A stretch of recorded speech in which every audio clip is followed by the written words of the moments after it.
21세기가 낳은 천재라는 비트케슈타인이라는 그 철학자가 있었습니다. 1951년도에 작고했는데 호주 사람이죠. 그는 언어에 대하여 상당히 연구를 많이 한 철학자였습니다. 그를 21세기의 천재라고도 말할 정도로 그의 업적은 대단하고 중세까지 그렇게 이름이 있던 철학자들이 끊겼다가 21세기에 와서 새로운 철학자가 나왔다 해서 캐슈타인을 그렇게 천재라고 일컫게 되었습니다. 그가 한 말에 대해서 이야기하기를 사람은 자기가 사용하는 말에 의하여 그의 삶은 그 말 안에 있다라는 것이죠. 다시 말하면 말의 한계가 삶의 한계다라고 말하는 거죠. 말의 한계가 삶의 한계다. 저는 어려서부터 그 말을 잘 못했습니다. 사람들이 저보고 자세히 들어야 사투리가 나온다 할 정도로 사투리도 잘 안 쓰고 그러니까 어디서 살았냐 그래서 저는 부산에서 태어나서 부산에서 줄곧 살다가 군 생활하면서 이제 고향을 떠났습니다. 제가 사투리를 덜 쓰고 이러는 이유는 하루 종일 가도 말을 안 하고 살았습니다. 그냥 저는 저 혼자 학교 갔다가 집에 오면은 그냥 혼자 있고 아니면은 돌아다니면서 혼자서 머릿속에 저 혼자 생각만 하고 굉장히 내성적이었죠, 성격이. 지금도 내성적이지만 그러다 보면 말할 기회가 없었어요. 하루 종일 가도 말 한마디 안 했으니까. 그래서 제가 가만히 생각하니까 저는 제가 살아가는 삶이 딱 한계가 있는 거예요. 몇 시 되면 어디 가 있고 몇 시 되면 어디 가, 몇 시 되면 어디 와 있고 이게 딱 정해져 있어요. 거기를 벗어나지를 못하고 우습겠지만 저는 영도딸이 드는 걸 못 봤습니다. 본 적이 없어요. 그럴 정도로 제한된 공간에서만 살았어요. 늘 어머니가 이제 관리하고 몸이 안 좋으니까 늘 몸이 약하니까 관리하고 그 안에서 학교 공부나 하고 이러고 살았는데 비트케슈타인이 이야기한 것처럼 정말로 사람은 말이 한계가 있는 사람은 생활의 한계다. 그뿐만 아니라 언어는 우리의 사고를 제한한다라는 것이죠. 그래서 이 프레임이라는 말이 만들어진 겁니다. 어떤 프레임을 가지게 되면 그 안에서 더 이상 벗어나지 못하죠. 이 프레임을 가장 잘 사용했던 사람이 바로 아주 그 천재인 마르크스가 가장 뛰어나게 사용을 다 했죠. 철학자의 이론을 가장 많이 사용되어진 인물이 누구냐? 마르크스의 철학입니다. 마르크스의 철학이 굉장히 많이 사용되어졌죠. 마르크스는 뛰어난 것이 바로 이 언어에 대한 아주 뛰어났습니다. 그래서 말을 하나 딱 만들어 놓으면은 그게 모든 사람들의 생각이 뺏겨버리는 거죠. 그래서 마르크스 이론에 빠진 사람은 헤어나지를 못하는 것이 바로 그런 특징 중에 하나입니다. 어쨌든 이러한 말이라는 것은 우리의 인격을 제한시키고 우리의 삶을 제한시키며 그리고 내 속에 있는 모든 것들을 제한시키고 있는 거죠.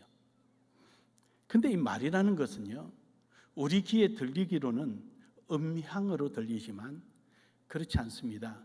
음상입니다. 말을 듣는 순간 우리는 그림을 그리기 시작합니다. 여러분들이 어떤 말을 딱 들으면 말을 듣는 거로 끝나는 게 아니라 듣는 말을 바로 그림을 그리게 됩니다. 그래서 그 그림을 그려놓고 그때부터 여러분들은 방향을 설정하게 되고 의미를 부여합니다. 그래서 말의 정의는, 말은 방향과 의미가 있지 않으면 말이 아니다. 그래서 우리는 말 같은 소리 하지 마라, 그런 소리 하는 거죠. 그래서 의미는 있는데 방향이 지금 당장 행동에 옮길 것이 않으면 왜 그 말을 이제 하는 거야? 왜 그 말을 지금 해? 그는 다음에 우리 이렇게 말을 하죠. 근데 방향성은 있는데 의미가 없다면은 그거는 여기 해당이 안 돼. 그리고는 잘라버리지요. 그래서 말에는 방향성과 의미가 있을 때 비로소 말이 되는 것입니다. 오늘 여기 있는 본문의 말씀을 보면은 말이라는 자체가 사람의 입의 열매로 인하여 복록을 얻고 복을 얻고, 그리고 마음의 계산자는 강포를 당하느니라. 말과 마음은 하나가 연결되어 있다는 것입니다. 내 속에 있는 생각을 말이 옷을 입고 나오는 거죠. 즉 이것을 우리는 또 인격으로 볼 때 말은 인격이다라는 말을 또 합니다. 그래서 우리는 이 말이라는 것은 대단한 능력이 있습니다. 오늘 여러분과 저는 이러한 능력 있는 언어를 예수 그리스도 안에서, 하나님 말씀 안에서 바르게 사용해서 사람을 살리고 주의 뜻을 이루고 우리가 하나가 되어가는 일에 여러분의 언어가 능력 있게 나타나기를 주의 이름으로 축복합니다. 첫 번째로는 능력 있는 말입니다. 우리 말에는 능력이 있는 말이 있고 능력이 없는 말이 있는 거죠. 전도서 5장 2절에 보면은 신중하게 말해라 라는 것입니다. 너희 하나님 앞에서 함부로 입을 열지 말며 급한 마음으로 말을 내지 말라. 하나님은 하늘에 계시고 너희는 땅에 있음이라. 그런즉 마땅히 말을 적게 할 것이라. 하나님 앞에 말을 우리는 조심스럽게 해야 되고, 이유는 그 말을 주워 담을 수가 없는 거죠. 이게 조금 또 언어의 학문적으로 표현하면은 말의 시작은 개별적이지만 말의 결과는 보편성이다라는 이런 또 아이러니한 말에 대한 표현을 합니다. 다시 말해서 말은 혼자서 내가 말을 하지만 그러나 이 말이 많은 사람이 듣게 되므로 객관성이 되어서 그 말에 대한 판단을 받게 되고 영향을 받게 된다는 사실입니다. 그래서 우리는 하나님 앞에나 사람 앞에나 우리는 말을 조심해야 되는 거예요. 더더군다나 사람에게 말을 할 때는 하나님 앞에도 말할 것도 없지만 우리가 관계성에서 말을 할 때는 상대방의 입장에 서서 말을 하는 거예요. 그리고 말을 들을 때도 상대방의 입장에서 듣고 말을 하는 것이고요. 그러니까 우리는 항상 이 말이라는 것은 굉장히 중요합니다. 한번 전하고 나면은 듣는 사람은 오해로부터 이해라는 과정을 반드시 거쳐야 합니다. 말을 듣죠? 예를 들어서 이것을 저 사람이 도둑질에 가서 저거 있었나? 언제 있었는데 저기 도둑질에 갔나? 본 적도 없는데 그 말을 들은 사람은 도둑질 해간 사람에 대해서 기억에 남아 있습니다. 이것을 이해라는 과정을 거쳐야 이 오해가 풀리는 겁니다. 거치지 않으면 머릿속에 뒀다가 내 손수건이 없어지면 혹시 저 사람이 가져간 거 아니야? 이렇게 생각이 떠오르게 만드는 게 말이에요. 그래서 말은 항상 조심하고 또 조심해야 합니다. 에베소서 4장 25절에 보면은 참된 것을 말해라. 거짓된 것을 말하지 마라. 참된 것을 말해라. 사람이 거짓말을 하게 되면은요, 또 거짓말을 커버할 수 있는 거짓말이 있어요. 결국은 엄청난 규모의 것을 가지고 그 거짓말을 감춰야 합니다. 그거를 역으로 말하면은요, 그 문제가 터졌을 때는 감당하기 힘든 결과가 온다는 뜻이죠. 그래서 우리는 참된 것만 전하는 겁니다. 그런즉 거짓을 버리고 각각 그 이웃과 더불어 참된 것을 말하라. 이는 우리가 서로 지체가 됩니다. 우리가 함께 더불어 참된 것을 이야기함으로 우리가 함께 지체가 되고 함께 일을 도모하고 하나님 뜻을 이루어가는 것입니다. 어느 한쪽이 불편하고 문제가 생겨서 썩어져 간다면은 점점 몸 전체가 다 나빠지겠지요. 이러므로 우리는 항상 참된 것을 말합니다. 에베소서 4장 29절에서도 보면은 더러운 말을 하지 마라. 더러운 말을 하거나 욕을 하게 되면 내 속에부터 욕이 만들어지고 더러운 생각이 만들어져서 밖으로 나옵니다. 결국 내가 버려지는 거죠. 내가 거짓말을 하든 남을 비방하든 뭘 하든 내가 먼저 더러워진 다음에 상대방에게 내뱉게 되는 거예요. 그러니까 그래서 하지 말아야 되는 거예요. 그 사람이 욕하고 이러면은 사람이 지저분해져 보여요. 굉장히 지저분해져 보여요. 골로새서 3장 17절에 보면은 항상 우리는 덕스러운 말을 하라. 또 무엇을 하든지 말에나 일에나 다 주 예수의 이름으로 하고 그를 힘입어 하나님 아버지께 감사하라. 그래서 우리는 주 예수 이름으로, 그래서 우리의 말 자체가 예수 그리스도에 의해서 이루어지고 예수 그리스도가 보장하는 말이 되어야 되는 거죠. 전 시간에 있는 말씀처럼도 역시 그런 내용이었고요. 우리는 우리의 삶의 자체가 예수 그리스도를 대변하고 있기 때문에 우리의 말 한마디가 예수 그리스도의 인격과 결부된다는 사실을 알아야 합니다. 그러므로 우리는 항상 덕스러운 말, 좋은 말, 그리고 그 사람에게 필요한 말, 그 사람에게 도움이 되는 말, 똑같은 말도 항상 그렇게 힘이 되게 만들어주는 거죠. 저는 우리 집에 그 연못이 어그러져서 그것을 시공했던 분이 오셔서 이래 좀 그 수리를 하는데, 우리 집에 손자들이 얼마나 별난지 그 속에 들어가서 망태기가 고기 잡으러 돌아다니고 그러거든요.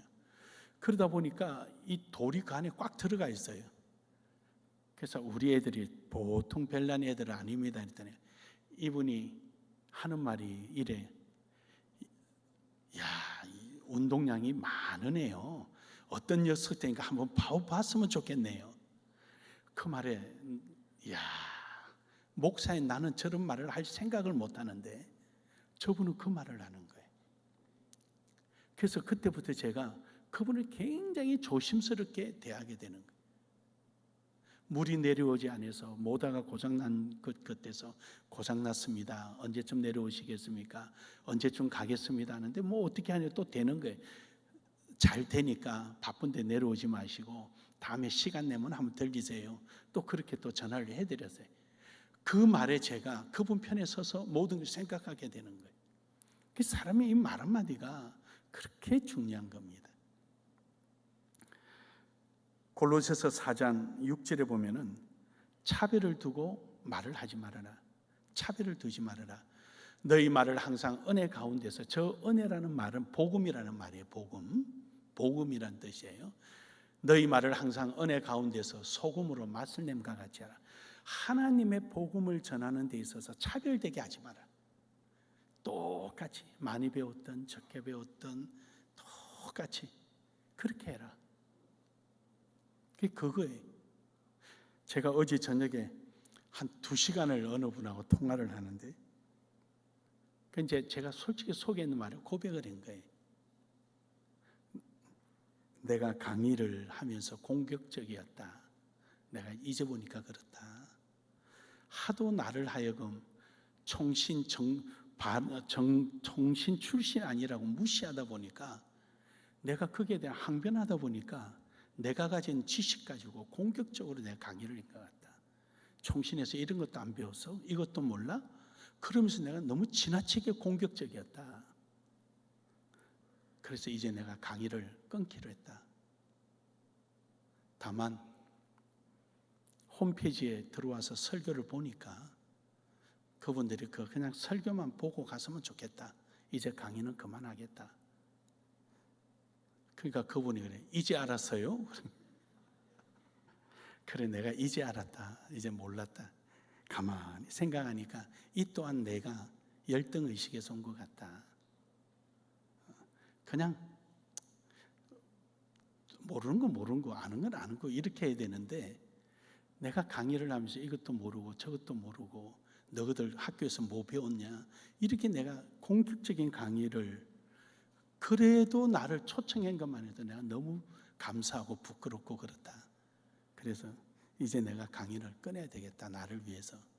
그래서 요즘 강의를 안 나간다, 그 이야기 했더니 이제 그런 이야기, 자기 속 이야기, 뭐 내 속 이야기 하다 보면 한 2시간 시간이 흘렸습니다. 그래 여러분, 사람이요, 자기 자신도 자기가 모르는 거예요. 그걸 자기 자신도 자기가 몰라요. 그래서 조심해야 되겠다. 그래 여러분, 이 말이라는 거를요,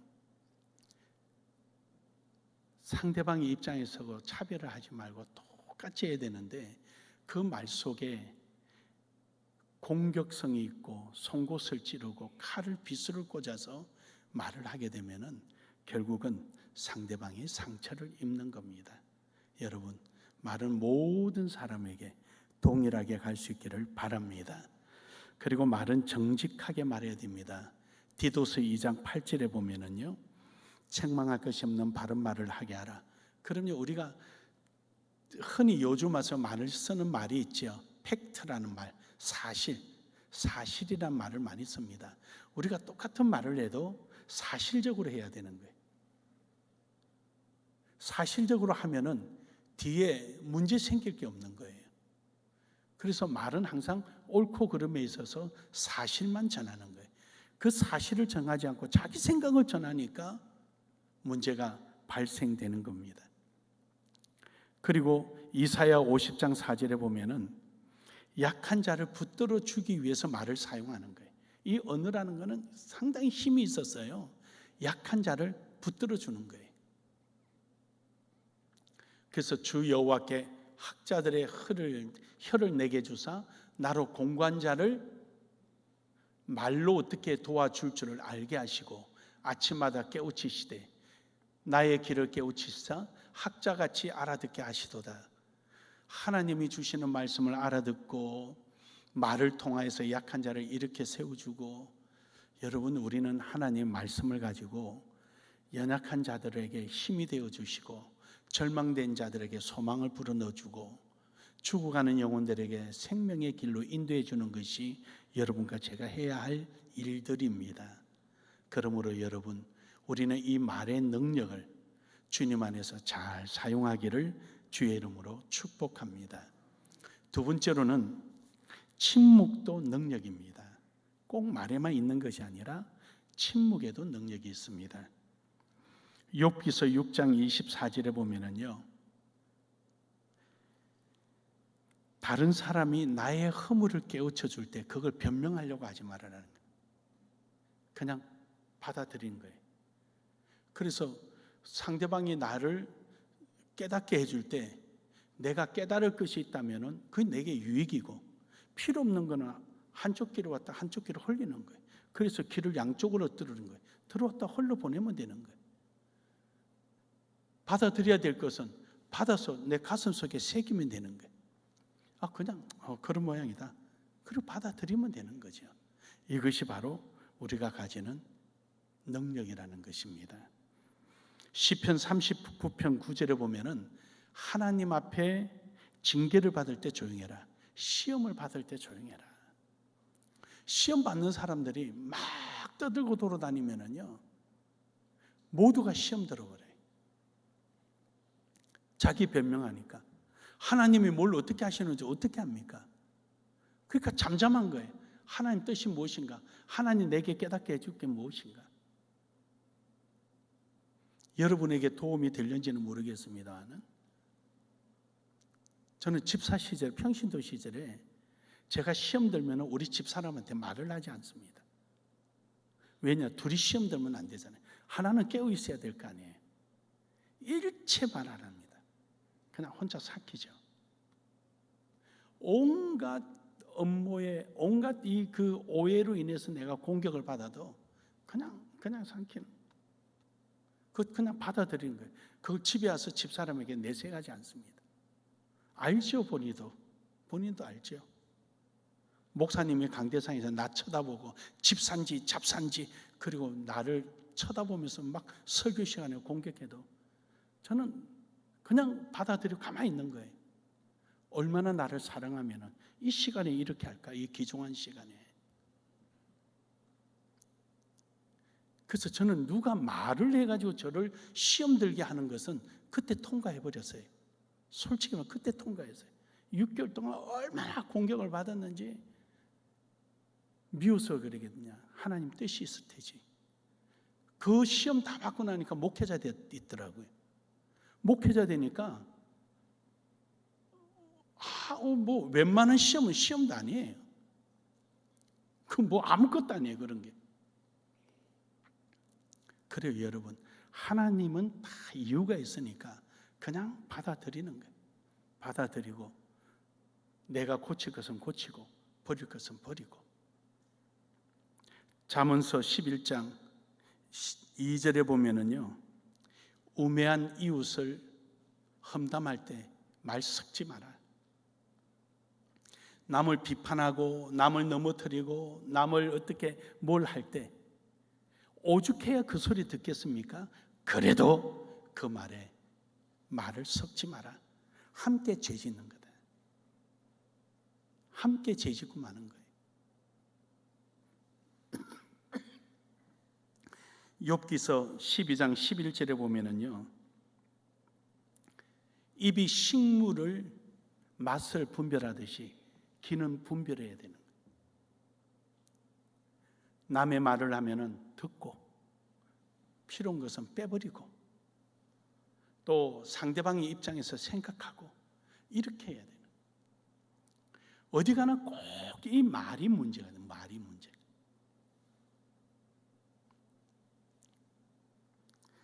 아모스 5장 12절에서 13절에 보면은 진리와 지혜를 멸시할 때 말하지 마라. 말 섞지 마라. 그건 말이 안 되니까.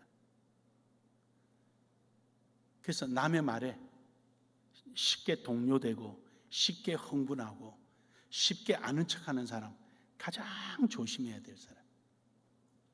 그 사람이 또 내 말도 할 사람이. 그래서 그런 사람 조심해야 돼. 좋은 말 하는 척하고 삥 애둘러서 송곳으로 콕 찌르는 말들 조심하셔야 돼요. 남의 말 하기 좋아하는 사람은 항상 내 말도 하는 거예요. 남의 말 하기가 얼마나 재밌습니까? 미천 안 들고.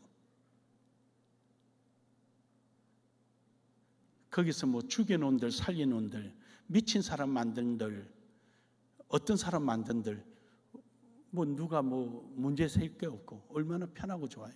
그래서 남의 말을 많이 하는 거예요.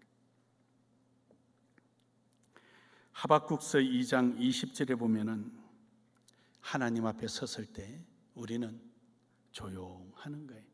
그래서 성전에 들어갈 때, 지성소에 들어갈 때 대제사장은 성소와 지성소 들어갈 때 방울 달린 옷을 벗어놓고 들어가는 거예요. 그러니까 어떤 분은 오해해가지고 그 안에서 방울 소리 나야 살아있다 그러는데 나는 성경을 아무리 쳐다봐도 그런 게 없는데 어째 그런 말이 그렇게 도나 모르겠어요. 그 안에 들어갈 때는 방울 소리 나는 겉옷을 밖에 걸어두고 속옷 하얀 옷만 입고 들어갑니다. 그리고 맨발 벗고 들어갑니다. 신을 신지 마라. 하나님 앞에서는 소리 내는 자리가 아니라 귀를 쫑긋 높이는 자리입니다. 그래서 여러분들이 기도할 때도 막 기도하고 나서 최소한대로 5분은 가만히 귀를 기울이십시오. 하나님 앞에. 하나님 앞에 시큰 고함 지르고 기도하고 나서 예수님 이름으로 기도했습니다 하고 휙 가버리니까 예수님은 지금 하나님은 말 좀 하려고 그러는데 벌써 휙 하고 가버렸으니 적어도 5분만 앉아 기다리십시오. 마음을 착 열고 귀를 쫙 세우고 주여 말씀하시옵소서. 그때 주의 음성이 들려지고 가슴이 뜨거워지고 소리 없는 울림이 내 가슴을 두드리게 되는 겁니다. 마태복음 26장 63절에 보면은 의를 위하여 고난을 받을 때, 하나님의 영광을 위하여 고난을 받을 때 우리는 변명하지 맙시다. 그냥 하나님이 아시면 되는 거예요. 주가 아시면 되는 거예요. 할렐루야. 하나님이 아시면 되는 거지 그걸 누가 알아주기를 바라지 마십시오. 아, 내가 주를 위해서 이렇게 살았는데 저렇게 살았는데 어쨌다는 거예요. 그래서 어쩌다는 거예요. 그러니까 우리는요, 하나님의 거룩한 일을 위하여 행함에 있어서 말로 하는 것이 아니라 삶을 통해서 참고 이겨내는 거예요. 여러분, 앵무새가 얼마나 아름다워요? 얼마나 말을 잘해요? 그런데 문제는 멀리 날지 못한다는 데 문제가 있는 거예요. 새는 새인데 새의 기능이 없는 거죠. 우리는 이런 말에 있는 것이 아니라 이 말을 통하여서 하나님 뜻에 있어야 된다는 것입니다. 그러므로 여러분, 우리는 어떤 어려움과 고통 속에 있을지라도 그것을 말을 하기보다도 우리는 인내하며 참아내며 주의 뜻을 기다리는 지혜로움이 있기를 주의 이름으로 축복합니다. 마지막 세 번째로는 말에는 반드시 열매가 따른다. 반드시 열매가 따릅니다. 그래서 우리나라 그 말에도 이런 말 하잖아요. 말이 씨가 된다라는 말을, 말이 씨가 된다. 그래요, 여러분. 말에는 꼭 결과를 가져오는 겁니다. 잠언서 16장 1절에 보면은 말에 대해서 하나님이 응답합니다. 마음의 경영은 사람에게 있어도 말의 응답은 여호와께로부터 나오느니라. 그래서 그 말에 대한, 사람이 아무리 마음속에 자기 뜻을 생각해서 말을 내뱉어도 그 말에 대하여 결과는 하나님께 있는 겁니다. 그래서 여러분, 우리는 이왕이면 좋은 말, 적극적인 말, 긍정적인 말, 믿음 안에서 고백하는 말, 이런 말이 이루어지기를 주의 이름으로 축복합니다. 잠언서 10장 11절에 보면은요, 의인의 입은 생명의 세미로되 악인은 독을 품고 있는 거예요. 이런 사람은요, 항상 자기가 괴로워요. 앞서도 말씀드렸지만 자기 속이 먼저 버려지는 거예요. 자기 속이 먼저 버려지고요, 생각 자체가요 나빠지는 거예요. 이 멘탈이 오는 거예요. 멘탈. 이 정신 세계가 아주 혼미해지고요, 저 밑바닥에 들어가 있는 거예요. 우리는 항상 좋은 것을 찾아야 돼요. 이 넓은 홀 안에, 우리 예배당 안에 출입구는 딱 2개뿐입니다. 출입구 2개뿐인 거에 대해서 불만이 있는 분 계셔요? 아무도 없잖아요. 벽이 출입구 문 크기보다도 벽이 훨씬 더 면적이 넓은데 우리는 왜 면적은 넓고 출입문은 저만큼밖에 안 되냐고 여기서 말할 분은 한 분도 없어요. 우리는 나갈 때는 뭐만 보는 거죠? 출입문만 보니까 그런 거예요. 나갈 때 벽을 볼 일이 없어요. 이처럼 우리의 생각과 우리의 마음가짐이 적극적이고 문제를 해결하고 답을 찾아가도록 노력하는 그 자체가 우리에게 중요하고, 그것이 진보적이고 그것이 발전적이고 창조적인 거예요. 그래서 말의 기능에 있어서 말은 창조적이다라고 말을 하는 거예요. 말은 창조적이다. 말은 역사성이 있다라고 말하죠. 잃어버린 것들을 말을 통하여서 그것을 다시 기억나게, 재생되게 하여서 그것을 보존하게 하는 것, 기억 속에 담게끔 만드는 것이 말이다. 그래서 말은 역사성이 있다, 그렇게 표현하는 거예요. 말은 창조적이다. 우리는 말이 하늘을 팍 날았으면 좋겠다, 이 말 한마디가 지금의 스카이 슈트를 입고 절벽 위에서 뛰어내리면서 이렇게 나르는 사람들이 있잖아요. 그러니까 우리는 이 말이라는 것은 얼마든지 창조적이고 긍정적이고 적극적이고 미래지향적일 수 있는데 왜 그렇게 비관적이고 염세적이고 현실 도피적인 말을 하는지 저는 사실 이해가 안 가는 거예요. 그래서 말을 우리가 창조적이고 적극적이고 미래지향적이면요, 그렇게 보기 시작하는 거예요. 그렇게 보기 시작해요. 그러므로 여러분, 우리는 항상 이러한 독을 품는 어리석은 사람이 아니라 생명의 샘처럼 생명을 쏟아내는 긍정적인 사람이 되기를 주의 이름으로 축복합니다. 잠언서 26장 9절에 보면은 자기 생각대로 하는 말이 있습니다. 미련한 자의 입은 술 취한 자 같고 손에 든 가시나무 같다. 손에 든 가시나무가 닿으면 얼마나 아파요. 그러니까 술 취하니까 방향성 없이 마음대로 움직이는, 마음대로. 저는 술 취해서 걸어가면 도깨비 술 먹었다 그래요. 도깨비 국 먹었다고 저는 항상 그래요. 저 도깨비 국 먹었다고. 이 무슨 방향성이 없어요. 자기 한 말이 무슨 말인가도 모르고 행설수설하고 자기 말에 대한 책임도 못 지고 자기 행동에 책임도 못 지고 행동하는 사람. 너무 자기 마음대로 말을 내뱉는 사람. 상대방이 상처가 가든 안 가든 상관없이 그냥 툭툭 내뱉는 사람들. 그래서 잠언서 12장 19절에 보면은 진실된 말을 하라. 진실한 입술은 영원히 보존되거니와 열매가 맺는. 진실된 말을 하면은 반드시 열매가 맺히는 거예요. 영원히 보존된다. 거짓은 잠시 잠깐이다. 잠언서 18장 4절에 보면은 명철한 사람의 입의 말은 깊은 물과 같고 지혜의 샘을 솟구쳐 흐르는 내와 같으니라. 열매가 반드시 결과가 오는 겁니다. 그 말을 하고 나면. 잠언서 20장 15절에 보면 귀한 보배와 같다. 말은 세상에 금도 있고 진주도 많거니와 지혜로운 입술이 더욱 귀한 보배니다. 사람이요, 어떤 원칙에 그 자기 신념 또는 철학 이런 거에 대해서 정확하게 정립이 되어 있는 사람은 그게 딱 맞춰서 말을 하면은 실수도 없고 말에 대한 약속이 있습니다. 그런 게 없는 사람은요, 똑같은 사안을 가지고 여기서는 이 말하고 저기서는 저 말하고 여기서는 이 말하고, 근데 결국은 다 알게 돼요. 다 알게 돼서 마지막에 보면은 그 사람은 항상 외로운 사람이에요. 사람들이 속이는 말을 안 끄집어냅니다. 항상 그 사람은 외톨이에요. 그래서 그런 사람들은 대중 속에 고독한 사람이죠. 풍요 속에 빈곤한 사람이고요.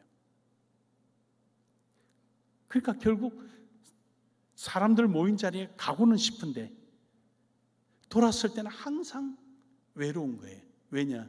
그 안에서 자기의 어떤 존재를 느끼지 못하니까. 여러분의 말 한마디가 하나님의 영광을 드러내고 죽어가는 영혼을 살리며 바른 길로 인도할 수 있는 능력의 말이 되기를 주의 이름으로 축복합니다. 축복합니다.